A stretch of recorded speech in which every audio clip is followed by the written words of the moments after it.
Hello everyone, my name is Wang Xiaohuan. We are Group 36 and today we will analyze the case, The Paradox of Servant Leadership at Victor.com Technologies. Our presentation shows one clear story. We will explain what happened in the company, why the problems continue after the leadership change, and what should be done to break this cycle. Next one. Our presentation has 5 main parts. We will first introduce this case, the analysis, leadership, organizational culture, and ethical leadership. After that, we will explain organizational change and politics before presenting our recommendations and conclusion. Next part. Before we discuss the scenarios, let me briefly introduce this case. At first, Victor.com was led by Marcus Reynolds. The company expected employees to work very hard, but the working environment was not healthy. People worked long hours, faced a lot of pressure, and many problems appeared in the company. Later, after a corruption scandal, Marcus left the company and Elizabeth Jensen became new CEO. Elizabeth introduced servant leadership. She wanted to create a healthier workplace by listening to employees, encouraging teamwork, and giving people more support and flexibility. At first, this change worked well. Employees felt safer, trust increased, and the work environment became much better. However, the problems did not completely disappear. As time went on, decision-making became much slower. Employees became too comfortable with the new system, innovation decreased, performance became weaker, and some employees even wanted to bring back the old leadership style. Because of this, the company moved from one leadership extreme to another. So our main argument is simple. The problem was not servant leadership itself. The real problem was that Victor.com focused too much on care and not enough on clear direction, fast decisions, and accountability. The company needed both employee support and strong leadership. It should not choose one and ignore the other. This central idea connects every part of our presentation. Now I will hand over to Youran, who will explain how leadership first helped the company but later created new challenges. Next page. My name is Liu Ren. Building on the case background, I will now explain how leadership first helped Veccom, but later created new challenges. First, let's look at the company's leadership problem. Vector.com moved between two leadership extremes. Marcus used strict control and made fast decisions, but employees felt stressed and many ethical problems appeared. After the scandal, Elizabeth moved to the other extreme. She focused more on employee care, but decision-making became much slower.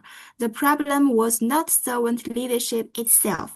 The real problem was moving from one leadership extreme to another. The company needed both employee care and a clear direction. Next page. Now let's see why Elizabeth's leadership was necessary. Under Marcus, employees were tired, stressed, and treated unfairly. Elizabeth encouraged employees to share ideas, introduced flexible working, supported employees' development, and rebuilt trust after the scandal. From week 7, servant leadership focuses on listening, supporting employees, and building trust. At that time, these changes were exactly what the company needed. Next page. However, new problems appear later. Behavioral leadership tells us that leaders need both people-focused behavior and task-focused behavior. Elizabeth cared about employees, but clear goals, decision rules, and accountability became weaker. Contingent leadership also tells us that one leadership style cannot fit every situation. During competition and innovation, the company needed faster decisions, but too much discussion slowed everything down. This shows that employee care is important, but it must be balanced with structure, accountability, and timely decisions. Now I will hand over to Shiyin, who will explain why the old organizational culture continued even after the leadership change. Thank you, Yuran. Now I will explain why the old organizational culture did not disappear after leadership changed. We assign 3 levels of organizational culture to understand this problem. The first level is artifacts, which are the visible parts of culture. Elizabeth introduced flexible working arrangements and regular feedback meetings. These changes improved the working environment. The second level is value. The company started to focus more on employee well-being and authentic behavior instead of only questioning high performance. However, the biggest problem was the third level, risk assumptions. Many employees still believed that strong leaders should be strict and make quick decisions. This did not fully accept Elizabeth's leadership style. Because these deeper beliefs did not change, the old culture remained in the organization. This explains why some employees resisted the reform and wanted the old leadership style to return. Next, I will explain authentic leadership. This case shows that good leadership is not only about caring for employees, it also needs to support the long-term success to organization. Different groups have different expectations. Employees want a safe and fair workplace. Stakeholders expect good performance. Customers want reliable product and fast decisions. The union also respects fair and equal working conditions. A good leader needs to balance all of these interests. From Victorcom, protecting employees was important, but the company also needed clean decisions, innovation, and accountability. Only by balance, ethics, and performance can the organization achieve long-term success. Now I will hand to Qinyu, who will explain why the change did not last by using Lewis chain model and organization politics. Thank you. Good. Now I will explain why the change did not become stable. We use the Lewis change model to understand this problem. The fourth stage is unfreezing. After the corruption scandal, everyone agreed that old culture had to change. The second stage is change. Elizabeth introduced the flexible work, employee participation, and more support. These changes improved the working environment. However, the final stage refreezing was not successful. The new culture was never fully built into the organizations. There were no clear decision rules, no strong accountability, and no system to support the new way of working. As a result, employees slowly returned to old habits. So the change looked successful at first, but it was not sustainable. Next page. Next, we explain why some employees wanted to remove Elizabeth. This was not only about leadership, it was also about organization's politics. Some employees still had close relationships with the old leaders. Others believed that strong and fast leadership was better than the new style. At the same time, company performance became workers.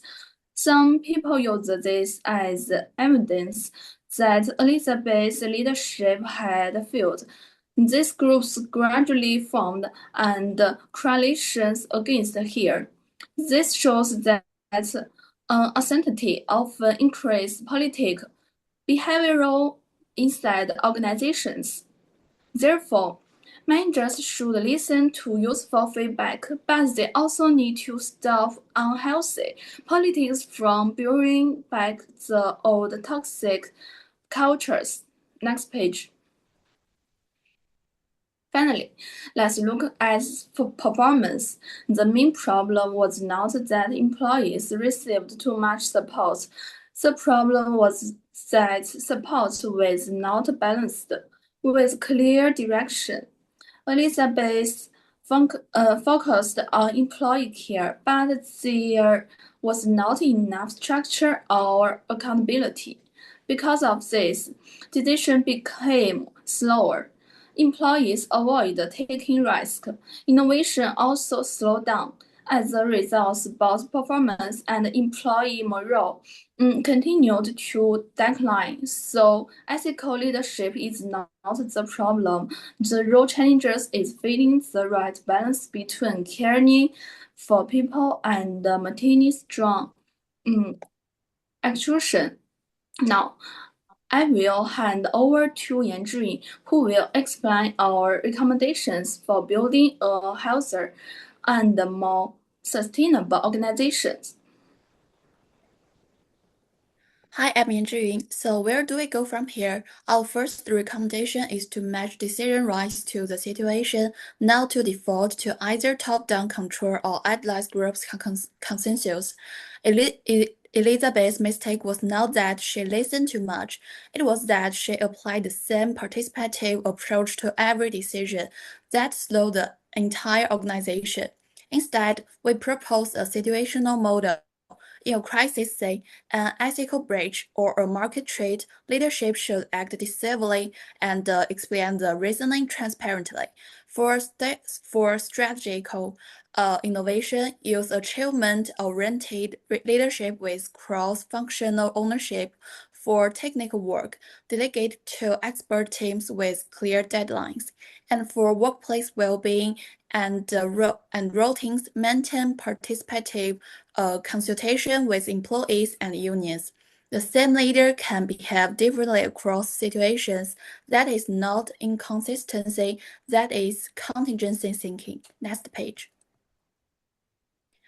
Our second recommendation is to institutionalize this balance to make the new culture stable without making it soft or slow. We propose a three-stage roadmap. In the first 3 months, stabilize, clarify decision rights, protect, and keep employee support programs running. For 3 to 9 months, rebalance, train managers in situational leadership, set targets for speed, innovation, and well-being, and use cross-functional teams for key projects. From 9 to 18 months, institutionalize, embed ethics and innovation into KPIs, conduct quarterly culture audits with union input, and reward constructive challenge and delivery. That this is not a quick fix, but it breaks the cycle by anchoring change in systems, not just good intentions. Next page. So let's be clear, Victor.com does not need to choose between toxic strength and slow harmony. What is needed is servant leadership with structure, care plus clear, authority plus accountability. That is means employee voice and ethical protection, but also clear decision ownership, performance expectations, and timely action. This prevents two things: a return to fear-based leadership and endless consensus without decisions. It stops the cycle from repeating. In the end, the paradox is not that servant leadership failed. The paradox is that Victor.com moved from one extreme to another, and the solution is not another swing of the pendulum. It is to stop the pendulum altogether. Next page. And this is references and appendix. That's all for our presentation. Thank you.